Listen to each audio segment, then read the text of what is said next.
Chers amis, bonjour. Alors, pourquoi je fais pas de vidéo en ce moment et je suis pas tellement présente sur les réseaux sociaux? C'est parce que je suis accaparée par mon jardin et chaque matin, je suis en train d'écrire mon autobiographie depuis quelques semaines maintenant. Et donc, je suis un peu sous cloche, quoi, quelque part. Mais j'écoute les infos quand même.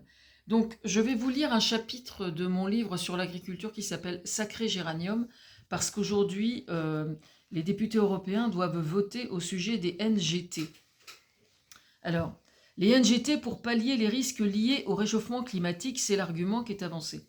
NGT pour les nouvelles techniques génomiques. Je dois reconnaître ma relative incompétence sur le sujet. Aussi, je préfère me référer.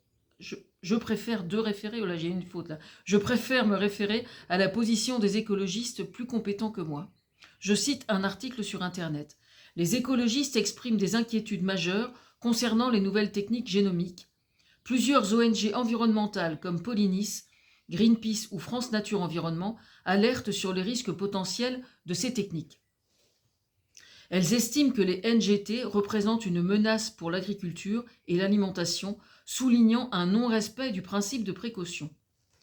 Je vous renvoie au chapitre précédent au sujet de l'Europe et du principe de précaution qui commence à être nié au niveau européen. C'est un autre chapitre qui concerne la santé, qui s'appelle les coûts cachés, pardon.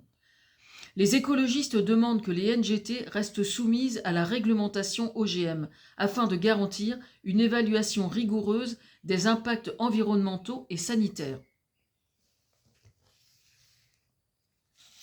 Ils craignent notamment des effets inconnus sur les insectes pollinisateurs et une privatisation du vivant au profit des semenciers.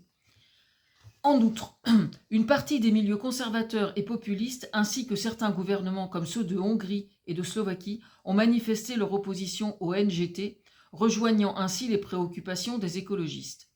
D'autre part, l'ANSES appelle malgré tout à la prudence en décembre avec les NGT, car on ne peut pas écarter qu'elles puissent induire un risque pour la santé et l'environnement.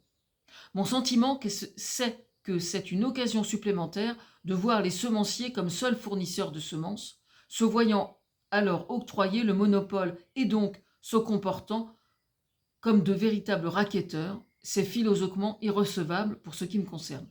Le monde du vivant tel qu'il existe aujourd'hui offre des opportunités d'adaptation par de nouveaux choix de culture, ou j'irais même jusqu'à dire de nouvelles formes d'agriculture, qui, eux, ne présentent aucun risque, comme le témoignent certaines expérimentations extrêmement nombreuses désormais qu'on peut observer. Moi, je milite pour... je vous renvoie à une émission de Mathieu Villard, c'était hier, je crois, en début d'après-midi, qui parlait justement d'agriculture. Et ils expliquaient, il y a quelqu'un qui a téléphoné et qui a dit, mais en fait, ça devrait être le ministère des Agricultures. Et c'est tout à fait juste.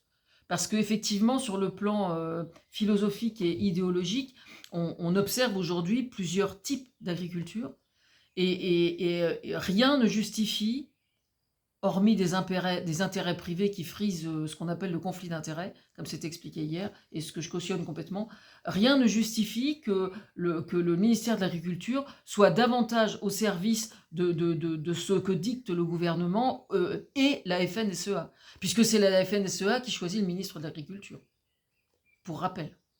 Donc je vais vous lire ensuite les coûts cachés au sujet de la santé publique.